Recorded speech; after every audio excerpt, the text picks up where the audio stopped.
बाळूमामांची भाकणूक 2025. पृथ्वीचा करार संपत आला आहे. सूर्य चंद्र काही वर्षांनी एकत्रित येतील. चंद्र सूर्याची टक्कर होईल. 3 दिवस जगात अंधार राहील. पृथ्वी गडप होईल. सांभाळून राहा. तारणाऱ्याला तारणार, मारणाऱ्याला मारणार, कळपातील शोधून काढणार. शिक्षा होणार. ज्याच्या अंगी भक्ती तो सुखाने खाणार. बाळूमामांच्या आदमापूर प्रति पंढरपूर होईल. बाळू धनगराचा राजवाडा पाहायला जगदुनीतून लोक येतील, अशी भविष्यवाणी कृष्णात बाबूराव ढोणे पुजारी वाघापूरकर यांनी केली. या मराठी वर्षातील ही शेवटची आणि महत्त्वाची भाकणूक आहे. कृष्णात ढोणे पुढे म्हणाले की भारत पाकिस्तानाच्या सीमेवर छुपी सुरू राहील. चीनचा भारतावर हल्ला होईल. कोरिया चीन देश जगासाठी त्रासदायक ठरतील. भारतावर आक्रमण करतील. भारतीय सैनिक हल्ला परतवून लावतील. विजयी पताका फडकवतील. तिरंगा ध्वज आनंदात राहील.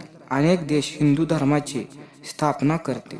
हिंदू संस्कृतीचा स्वीकार करतील. हिंदू धर्माला चांगले दिवस येतील. भारत देश हिंदू राष्ट्र होईल. देश व राज्याच्या राजकारणात मोठा गोंधळ होईल. राजकारणीय नेते मंडळी या पक्षातून त्या पक्षात कोलांट्या उड्या मारतील. राजकारणीय सत्ता संपत्तीच्या मागं लागतील. सत्तेच्या बाजारात राजकीय नेते विकत मिळतील. पक्षनिष्ठा घाण ठेवतील. राजकारणात पैसा न खाणारा राजकीय नेता सापडणार नाही. दिल्लीच्या गादीसाठी मोठी चढाओढ लागेल. राज्याच्या राजकारणात गोंधळ होईल. सत्तेचे सिंहासन तळमळत राहील. राजकारणात लोक देवाधर्माला विसरून जातील. भ्रष्टाचार उदंड होईल. नेते मंडळी तुरुंगात जातील. महाराष्ट्राच्या राजकारणात उलथापालथ होईल. सीमा भागात मोठा गोंधळ होईल. गुंडांची राजकारणाला ऊत येईल. जगात डोंगरा एवढं पाप वाढलं आहे. दोऱ्या एवढं पुण्य शिल्लक आहे. कोल्हापूरच्या देवीला स्वप्न पडलंय. तिच्या डोळ्यातून रात्री पाणी येते. साताऱ्याच्या गादीवर फुलं पडतील. सत्याने वागा, गर्वाने वागाल तर फसाल. वारं वावटळ उदंड येतील. काळ्या खडकाच्या लाह्या होतील. विजेने मोठे नुकसान होईल. बाळूमामांच्या बकऱ्यांच्या कळपातील मेंढीच्या पोटी मुलगा जन्माला येईल. दुनियेत नवल होईल. तरुण पिढी वाम मार्गाला लागेल. रेल्वे मोटारीचे मोठे अपघात होतील. नीतिमत्ता बाळगा. 5 बोटांनी धर्म करा. धर्माची बाजू पुढे न्या. सोन्याचा भाव तेजीत राहील. 3 महिन्याचे धान्य पिकेल. खरीप बहुत होईल. तांबडी रास मध्यंतरी पांढरे धान्य उदंड पिकेल. गावची पेंडी मध्यम राहील. धान्य दारात वैरण घरात ठेवाल. धान्य मागेल. जगणं मुश्किल होईल. ज्याच्या घरी धान्य तो शहाणा होईल. तांबे लोखंड मोलाचं होईल. शेतीचा भाव वाढत जाईल. पैशाच्या जोरावर न्याय दिला जाईल. माणसाला कागदाचं घोडं नाचवेल. सोन्याचा भाव तेजीतच राहील. इंधन दरवाढीने जनता हैराण होईल. वैरणीचा भाव वाढत जाईल.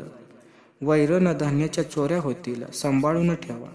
तांबडी रास मध्यम पिकल. नदी जोड प्रकल्प येतील. मनुष्य जंगलात जाईल. जंगलातील पशुधन गावात येईल. वाड्या वस्त्या ओसाड पडतील. मेघाची वाट पाहाल. पाऊस पाऊस पाणी पाणी म्हणाल. पाण्याचा कप विकत मिळेल. नदी जोड प्रकल्प मोठ्या प्रमाणावर होतील. पाण्यासाठी मोठे आंदोलन होतील. सागरी संपत्तीचा नाश होईल. उन्हाळ्याचा पावसाळा होईल. धर्माचा पाऊस कर्माचा होईल. मनुष्याला अनेक आजार होतील.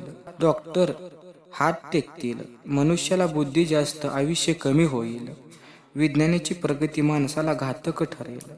विज्ञानाच्या प्रगतीमुळे मनुष्य परावलंबी होईल. आगामी काळात पृथ्वी सोडून मनुष्य परघरावर राहायला जाईल. आदमापूर पवित्र पुण्यभूमी. बाळूमामा शेष नागाचा अवतार आहे. या गावात मी निशाण रवले. माझं ठाण मांडले. बाळूमामांचा त्रिभुवनात जय जयकार होईल. आदमापूर बाळूमामांची पवित्र भूमी आहे. या गावचा महिमा जगात वाढेल. एकीने वागा. राजकारणी आणशीन करशीला तर माझीशी गाठ आहे. पिवळ्या भस्माचा आघात राहील. भगवा झेंडा राज्य करेल, मिरवेल. छत्रपती शिवाजी महाराज पुन्हा जन्माला येतील. आदमापूरवर माझा आशीर्वाद राहील. बोला बोला बाळूमामांच्या नावानं चांग भलं. मेंढी माऊलीच्या नावानं चांग भलं.